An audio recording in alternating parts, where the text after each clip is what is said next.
You hear people say there's no law in Africa, there's no law in Nigeria, there's no law in this. There is law, but the law are not being implemented.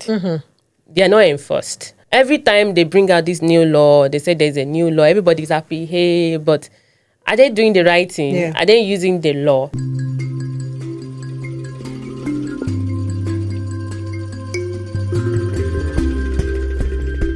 Hello there. It is a great opportunity to come your way once again with the African Diaspora Dialogue. If you have been following the conversation, you will agree with me that each guest that comes here is doing something so significant to the growth of the continent. And that is why we take our time to sit here and then have this conversation. It is not just for me, but it is for you and I. On today's episode, we are going to explore why it is important to include women and children in the development of Africa. You will agree with me that the growth of the continent is not just about the GDPs, the infrastructures. A country's biggest resources should be its people. So today I have a very important is an understatement. Like, I have an exceptional person to have this conversation with. And then before we move on, she is a lawyer and then a gender and disability advocate. She's also the founder of One Inclusion for All. My guest today, Oluwaseun Ikusika, is also a writer and advocate working across gender justice, safeguarding and disability inclusion, bridging between global advocacy spaces and local African institutions.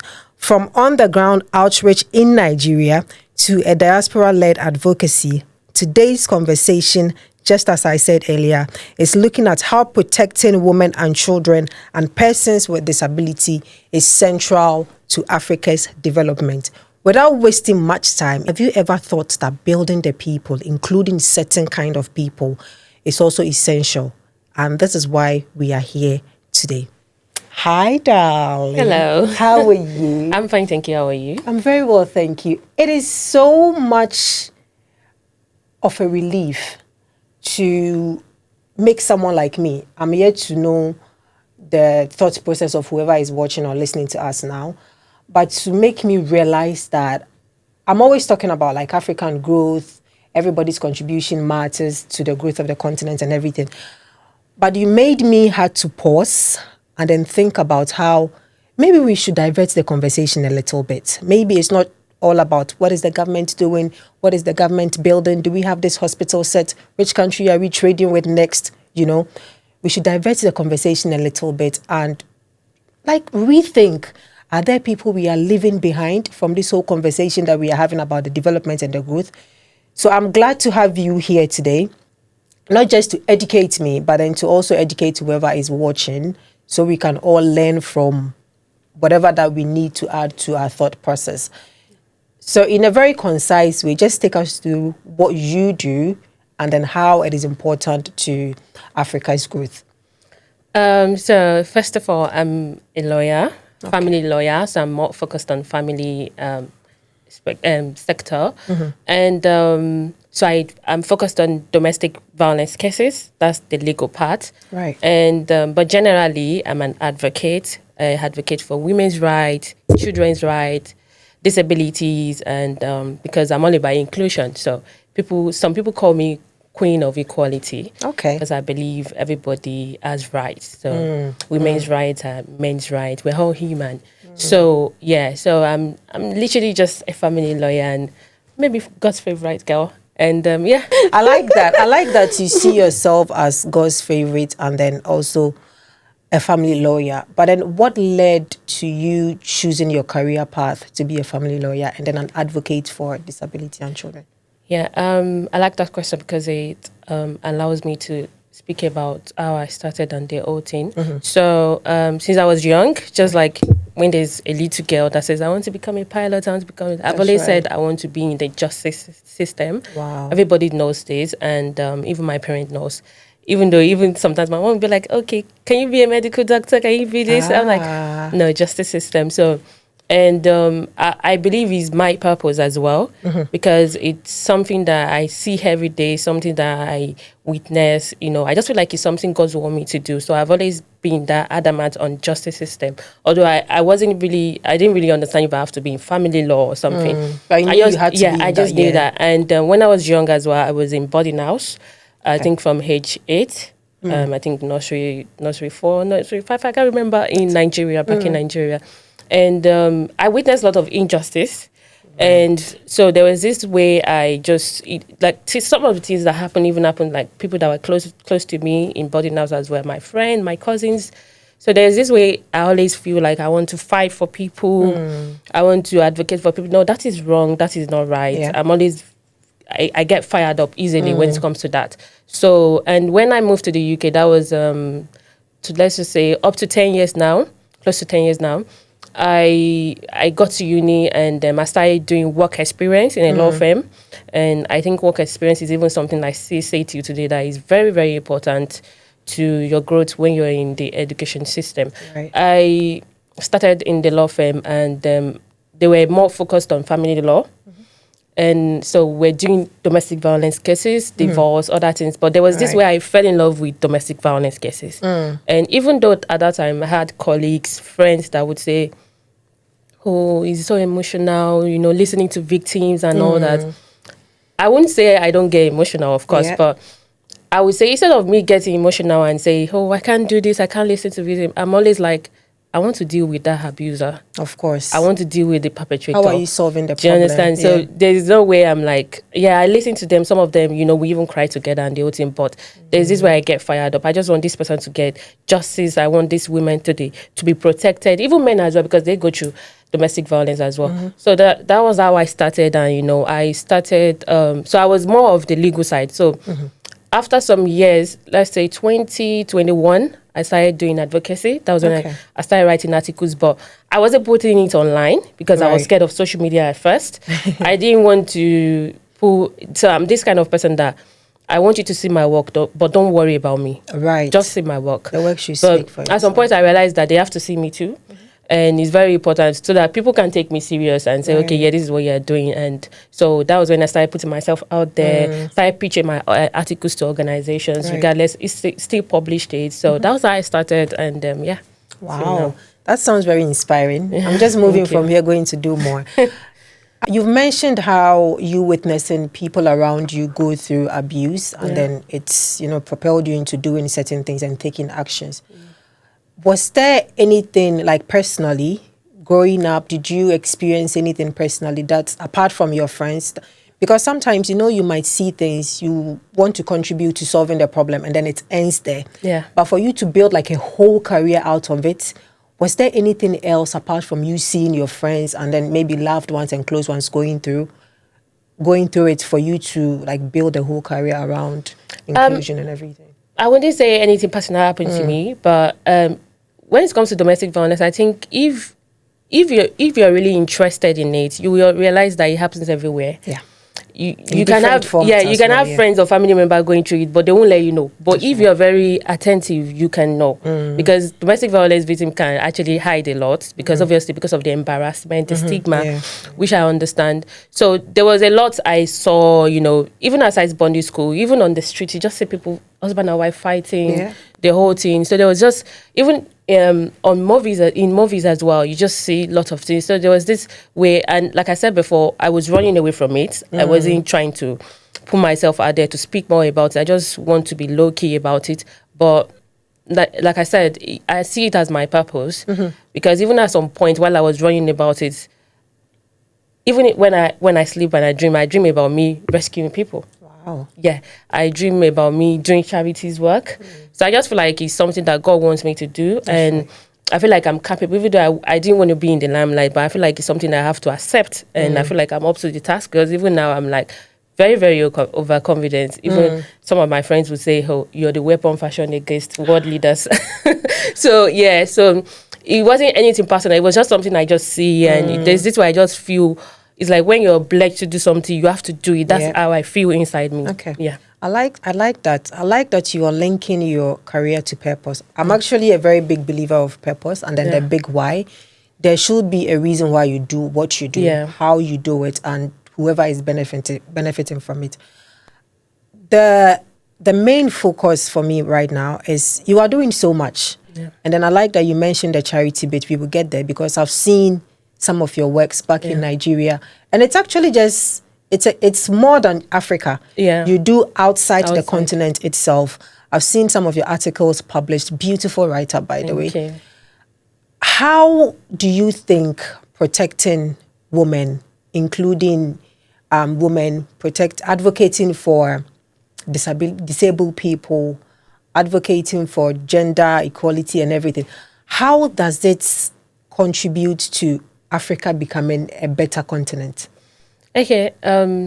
Apparently, women, children, marginalized group, disabled people are literally the largest part of Africans' population. Right. So if they are left behind or they are excluded, there's no way that Africa is going to move forward, because obviously when this particular part of the largest part of the population are not, they don't have access to education, they don't have access to justice, so many things they don't have access to, they don't see themselves as other people, to the extent that, the whole gender equality turns to fight sometimes, that men literally get twisted and feel like you're trying to be controlling as a woman. So the whole thing, if they are left behind, there's no way Africa is going to move forward. So that's why they have to be included. That's why inclusion is very, very important. Everybody has to be included.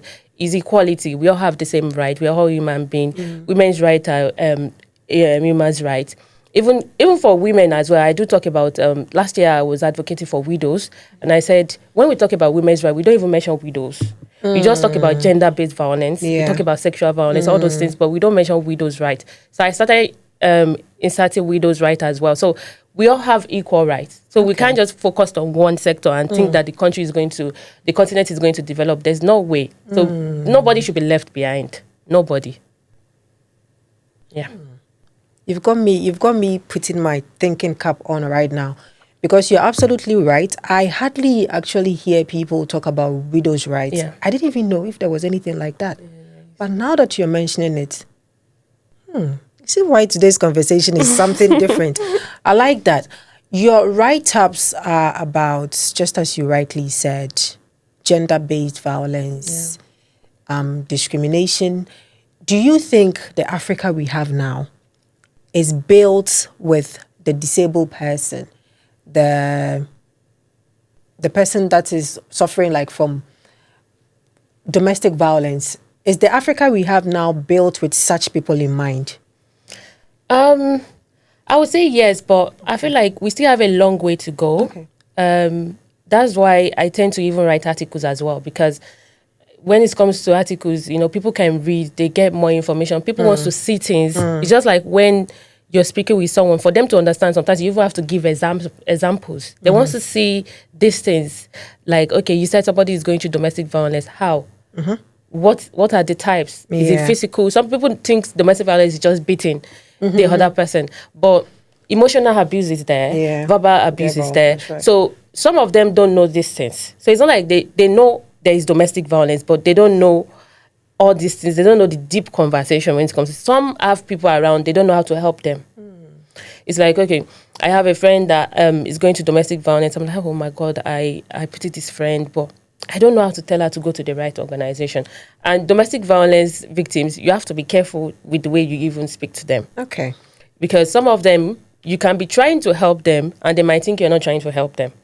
So it's like, for example, maybe you have someone that is going through that and you're like, oh, let me use example as Shade. And I would say, oh, Shade, you have to do this, you have to do that. Let's go to that organization. Let them call you. Let me call them for you. You're shouting. No, you have to leave your husband. They will not understand because to them, you are trying to take them away from their husband. That's right. Especially those that are even more dependent on their husband. It's not that easy. So, but if you're calm, you try to make them understand. Some of them listen. So you still have to. People still have to get educated in this kind of things. That's why I always encourage people that when you see advocates write about something, then try to share it. I used to tell journalists, collaborate with advocates as well so that you can reach wider audience, because people don't understand these things. They just believe that, okay, you are talking about gender-based violence today, tomorrow. So they just, and when it comes to disability as well, for disabled people, I feel like people in Africa tend to think it's a taboo. Some people.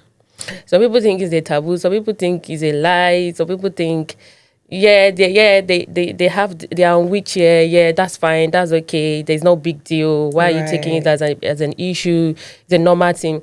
Even here, some Africans, even in the UK, we still believe that people that are autistic are probably stubborn. Stubborn? Yeah. Wow. They believe that, okay, they're stubborn. It's not like whatever they are doing, they don't have autism.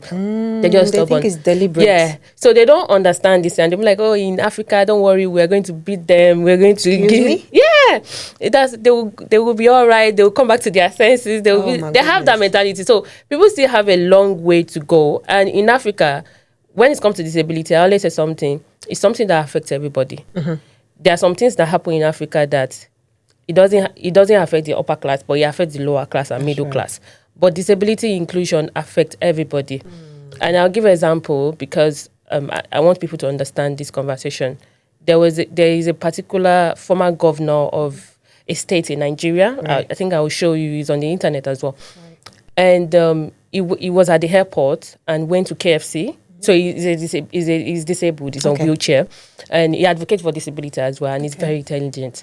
So he went to the airport, went to KFC to. He was already complaining about the elevator issues and the whole thing. Yeah. But then he went to KFC, got there, and one of the junior managers came out and said, "Wheelchairs are not allowed here." And this is somebody that is the son of the governor. Do you understand? Like, so he's considered to be upper class. Do you understand? So it affects him as well. And he was very upset. He came online. He's not usually the type to come online and say, he's this kind of calm, intelligent man. He came online, said these things, and he was very upset. I even reposted it because I was very upset as well. And you know, entering a place and they're telling you that you're not allowed because you're on wheelchair is discrimination. That's just the highest level. Do you understand? So, and the fact that, he was embarrassed, the whole thing. So it affects everybody. So, and the whole thing came online. A lot of people were upset, but I think a lot of people were just upset because he is of the upper class. But then if it was to be the lower class, he might not really get out there. And that's why I like the fact that he spoke out, despite that he's a calm person, because that would also help other people. I mean, the KFC apologized and the whole thing, but I don't think that person even understands, because when you say that disabled people are not allowed, the wheelchairs are not allowed, are they not human beings? So how do you want them to feel, thinking that other human beings can enter a specific place, but I cannot enter? Yeah. So we still have a long way to go. We still need to be educated on this thing. So without that, Africa is not going to move forward, and we just need to, we ourselves need to educate people, whichever way we can talk to people, just the way we are doing now. Let people understand that these people are human as well. They deserve this. So even if we are calling the government to provide these things, the government are not the one inside KFC to say wheelchairs are not allowed there. So we ourselves as well have a lot of work to do. Yeah. I like that you speak with so much passion. It's just beautiful to listen to you. Thank you. You speak right from the heart. You don't speak like you're thinking about what to say next. Yeah. And that is, again, very beautiful. Thank you. Do you think... I actually feel bad asking this question.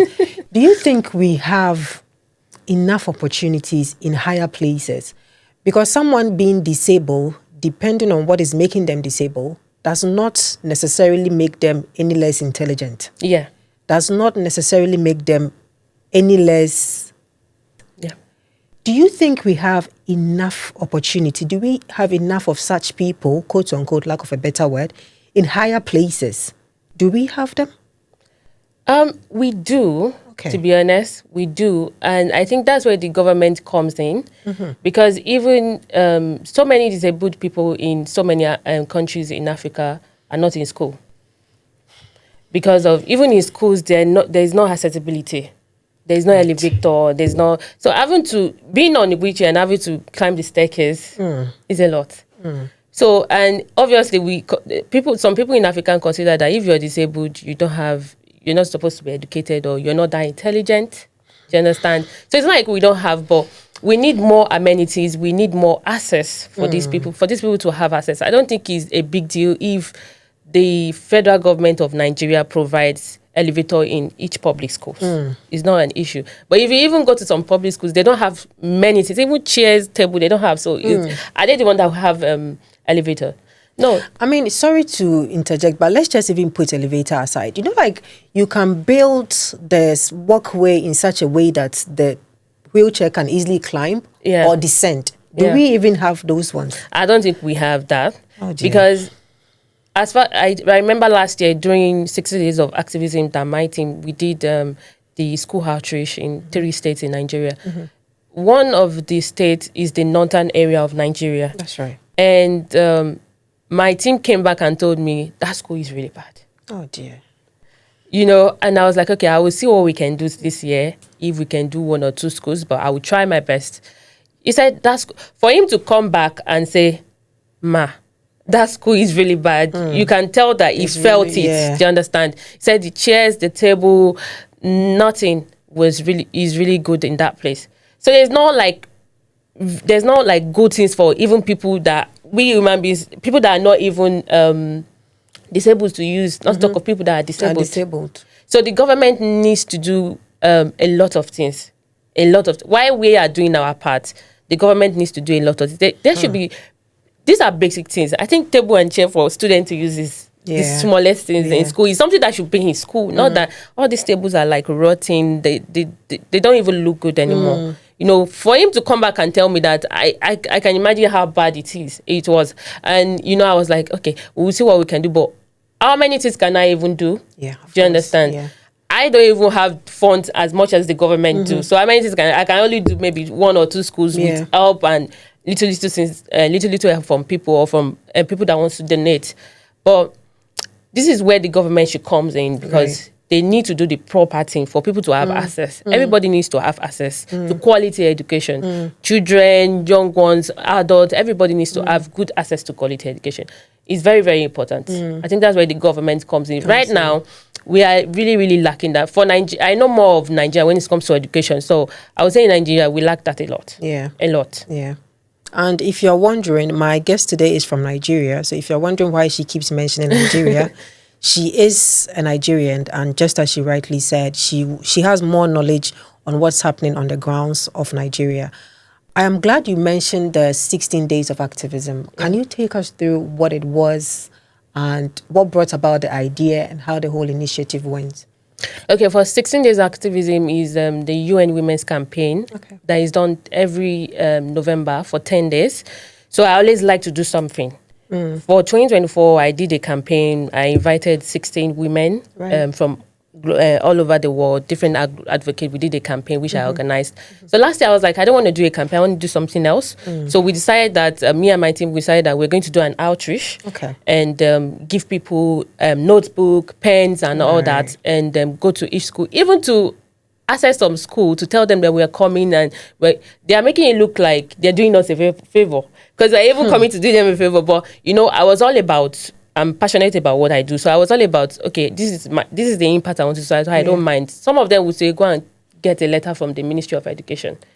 Just to come to the school. No, we had to do that even at some point. Some schools are very lovely. They are very lovely. The principal, they do very well. While some schools, they are very strict. So even to get access was a little bit difficult. But because I wanted to do that outreach, so I made it 3-state solution. We're able to do 2 states because the third one, we couldn't get a specific school at that time. The schools we were getting, they said they're doing exams. So we made it 2 days. So we did Oyo State and we did Kaduna State. So I just wanted to do something to educate people, you know, for them to know. And at that time, they were talking about digital violence. And this secondary school student now, they're now on social media. So they need to understand some things. So that was how we chose an outreach for last year one. So, yeah. Wow. So you brought together 16 women from all over the world. Yeah. That is, and this was like, was it like an online? Yeah, it was an online video. So they mentioned their name, the country they are from, and what they are advocating for during that 16 days of activism. So yeah, I did that one because I know some few advocates. So I just made sure that they were 16. Yes, from some countries. So I saw you do a project on, like in Nigeria, in some schools as well. Was that towards your inclusion or the disability part of your work? It was more of inclusion.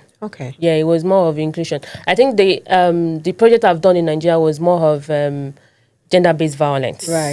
to educate, and education as well, to educate people and to educate students as well, for them to understand some things. Because some of the girls, especially girls, they know that there's something called gender-based violence, but they don't understand it. So you have to go deep into the conversation while also making it relaxing for them. An example is during the outreach we did for 16 Days of Activism. We spoke about digital violence and the whole thing. They know there's something called digital violence. They know there's something called gender-based violence. But at some point, when the conversation went deep, you could tell that they started feeling it more. They understand it. It's like now they want to be part of the change. Right.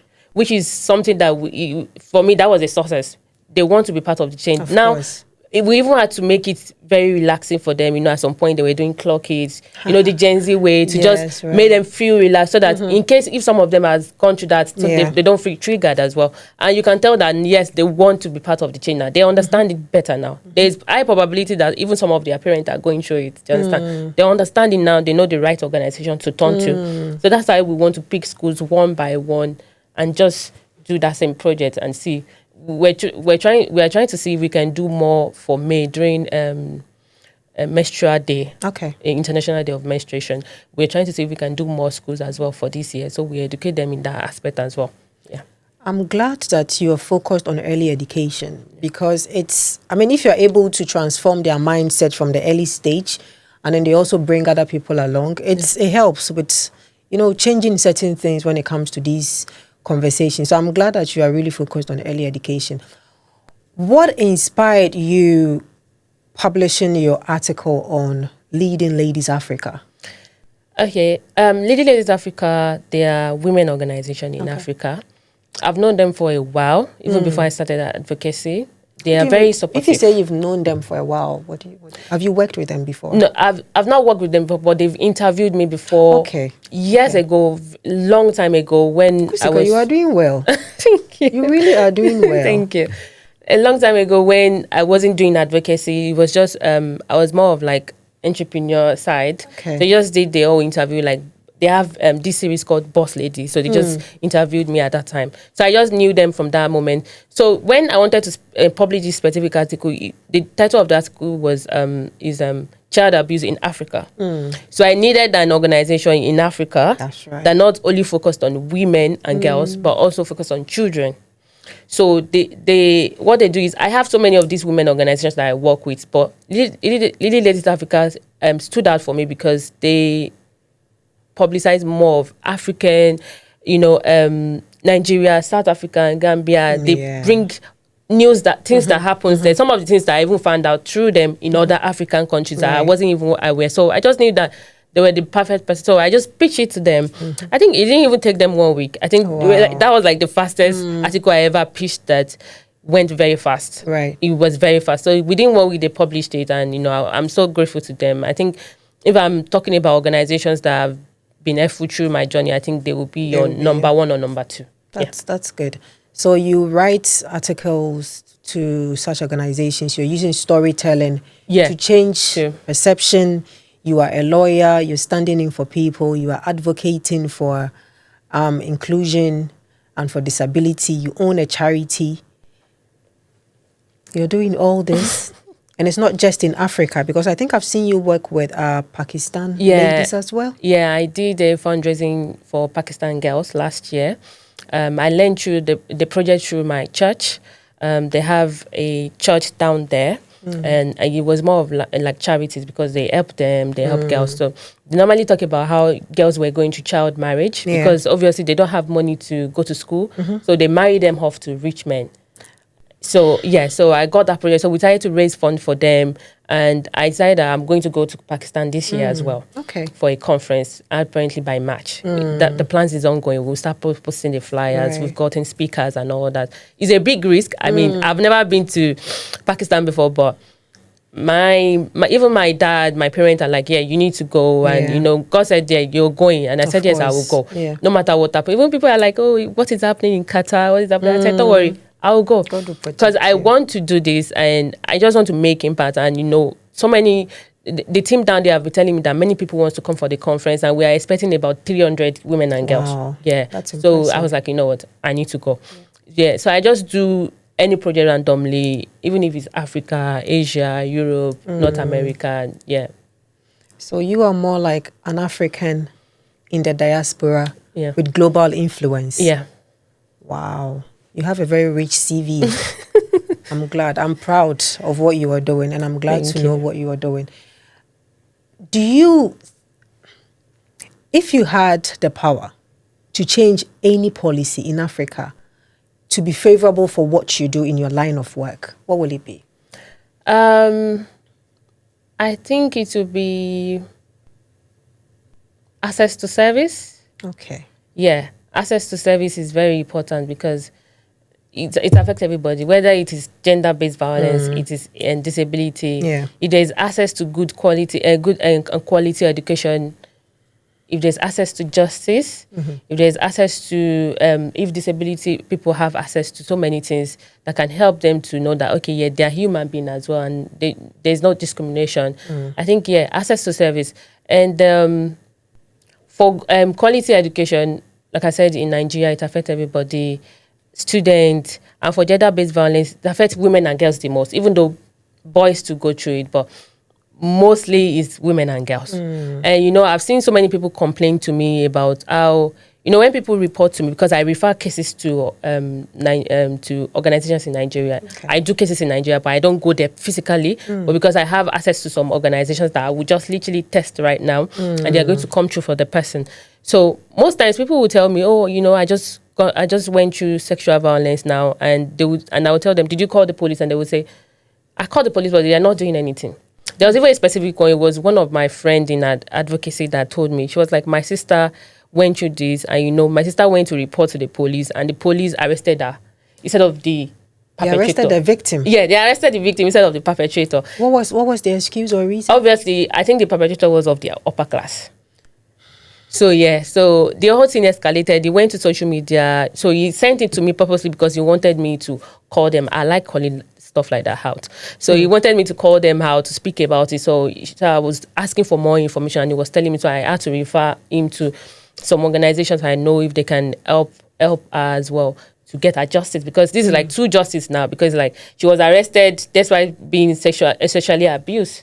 So, which is very, very bad. It doesn't make any sense. It's very, very bad. So people need to have access to, the police are meant to protect Exactly everybody. so, yeah. So why are the police arresting the victim and not the perpetrator? That's right. So I'm like, I think it's one thing we need to change, and I think this is where the government also comes in. You know, people talk about, you hear people say there's no law in Africa, there's no law in Nigeria, there's no law in this.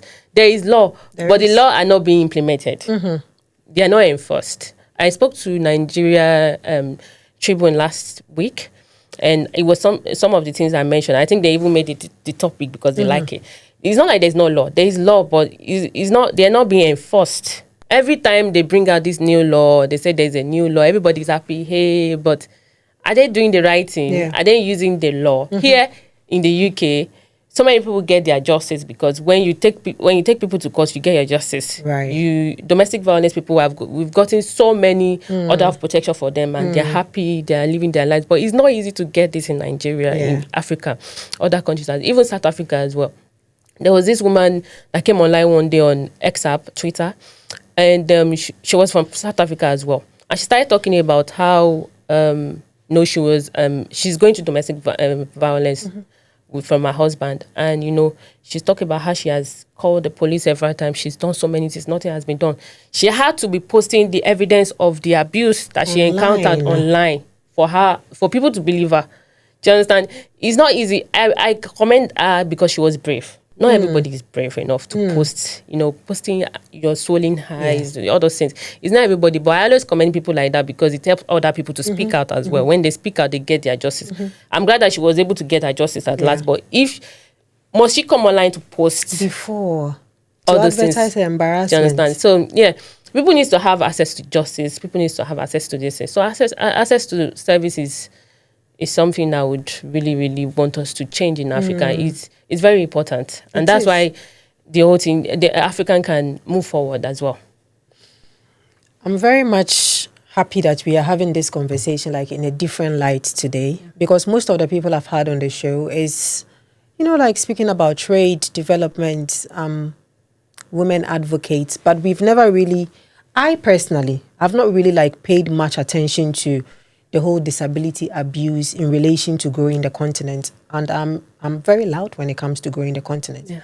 So this it implies not just to those who are benefiting from your work, but to me as well. You have enlightened me so much, and it's great that we are having like a conversation in like, thank you so much. Welcome. And now that we've been able to highlight that a lot of things need to be done well for things to align very well so we can all move together. What gives you so much hope in your line of work? There is a lot more that could make your work easier. Yeah. But then there aren't those things, like they are not available yet. What gives you so much hope? Why do you keep pushing? Why do you keep working thinking that things will change? What gives you so much hope into doing what you do? Two type of people give me so much hope. First, the young people. Okay. And the survivors of gender-based violence. Okay. Firstly, let me talk about young people. Young people, this generation, I so much love them because they are, to be honest, they are more brave. I'm not saying our parents, elderly ones, the previous generation are not brave. They are brave, of course, but I feel like our generation, we understand that some things are wrong and we want to change that. You know, if there are 100 people calling out world leaders on social media, 80% are young people. That's right. Yeah. So young they people are less afraid of what they happened. make me have this hope that, okay, for you to know this is wrong, that means by the time we grow old and become leaders ourselves, we'll know this is wrong and we'll be able to do the right thing. So they give me so much hope that, yes, we understand this is wrong and we are going to change them. So it means that even if we are still begging this, because I would say beg anyway, because we come to conferences every year to talk about the same thing, include us in power position, let us feel included. We young people need to be, although some people are doing it because some countries, UK are doing it, France are doing, because right now I'm in one position as well as a local leader at the French and British Council. Okay. But I would say we still need more young people. But even aside that, I'm still happy regardless, because these young people are going to grow old and still become these people regardless of whether they are included now or not. So it's like gives them so much hope that, yes, by that time, they know that this is wrong. So maybe something can change in the next 5 years, in the next 10 years. And for survivors of domestic violence, most of them now have the confidence to speak out. Right. Which will help others as well. Because there's this thing called stigma. Right. You know, they feel embarrassed. They don't want people to know what they are going through. But when they see that, okay, someone has the confidence to speak out, okay, maybe if I speak out too, I might get my own justice as well. So, and even some of them, after they've gotten their justice, they help other people as well get their justice. I've witnessed a lot here. So that gives me so much hope that, yes, we are not just relying on government alone. We ourselves are doing these things. We are trying to help other people with our own personal issue that we've overcome. And I really like that a lot. So those two people give me so much hope right now, because I feel like even if it's not, people used to say, our elderly ones used to say, if it's not great today, it will be great tomorrow. I feel like the future is really bright. Right. Yeah. Right. And the tomorrow, I believe the tomorrow they've been talking about is today now. Yeah. Because if you keep saying tomorrow, that tomorrow will never come. Welcome, yeah. I'm glad you have hope in the younger generations because, you know, even with our population, they form like the larger part of it. So if they don't give you hope, then it means you'll be working in vain.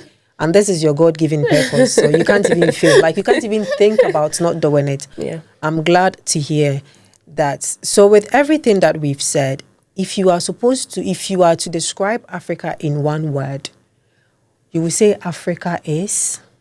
Resilience. Okay. How so? We are strong. We are very, very strong. Africa has fallen a lot of time. Many countries, something has happened, this has happened, but there's this way we always get back up. We don't have some privilege that other people in other continents have, but we still manage. That's right. We still manage. We still try our best. We don't have good government. We still try our best. We don't have good leaders. We still try our best. We still do things. And even those of us in diaspora, we still remember home. Everywhere, there's nowhere. Even when I had interview with UN News during Hunger 79, it was a quick interview because I was literally working when they stopped me. It wasn't something I prepared for.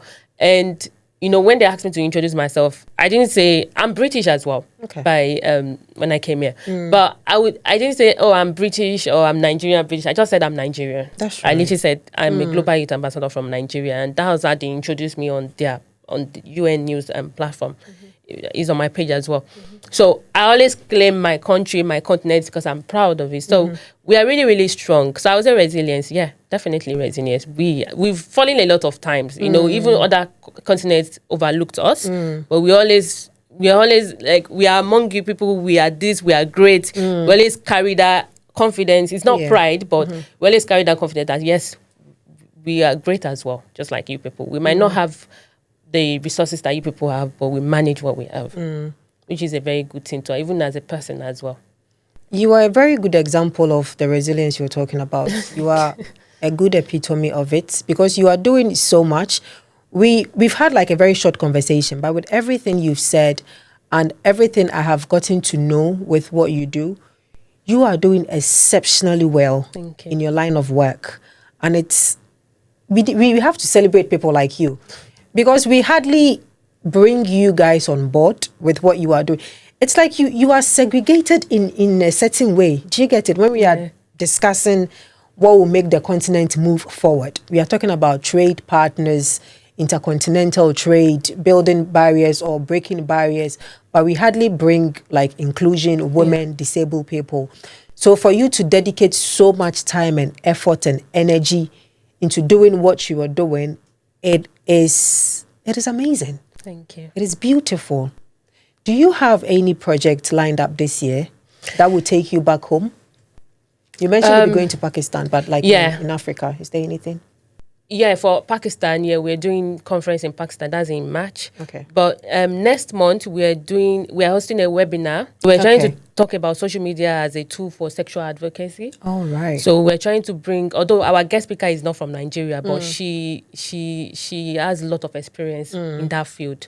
So we're trying to bring that in. That's what we're doing next month. And in March as well, we're trying to do, because March is International Day of Women. That's right. So we're trying to do outreach in probably Lagos or Ibadan in Nigeria, and for widows. So we'll bring them together. My team, we're going to play with them, make them feel lively, make them feel like, yes, they are among women as well that are being celebrated. Like I said, we don't talk about women widows' right enough. So I want to change that using that. So we are trying to see if we can do 50 widows for that day, and just on that International Women's Day, and just celebrate them. Just my volunteers down there would stay with them, be with them all through the day. We are going to do different activities with them, games and all that, and then still give them gift as well when they are going home, just to make them feel. So we have that for March. So for April, I'm kind of a little bit busy because I have some conferences to go, so we might not be doing anything. But if anything comes up, we'll always do. I can multitask. So, okay. I trust you. So for May, we're doing what's it called? The menstrual day stuff. Okay. We're doing that one for May. It's an outreach as well. We're going to be giving out pads in different secondary schools, and we'll see how many states we can do by that time. And every year I used to host International Day of Girl Child in October. So I used to do different countries. 2024 I did UK. Last year I did Pakistan. So this year I'm looking to do Nigeria and see if I can come myself. I'm sure you will. We'll be glad to have you back in Africa. This has been a very insightful conversation. Thank you so much for what you are doing. Thank you for taking the time and then letting us into your line of work. My guest today has been Oluwaseun Ikusika. You have heard her story. You have heard what she has dedicated her time and resources into doing. If you are out there and you feel the need to support her work, please. This is contributing to the growth of Africa as well. It sounds cliche now, but that is what we are about. This is the African Diaspora Dialogue, and she is a diasporan doing her ultimate best in the career that she has chosen to be, which is advocating for inclusion for women, gender violence, and disabled people. Thank you so much for taking the time to watch this episode. Please do well to subscribe to the channel and follow her work. Please do help in any way you can, and that will be your own quota into growing the continent. Thank you again. My name is Nana Ejiwa. See you next time. Have a good day. Thank you. Thank you so much. You're welcome.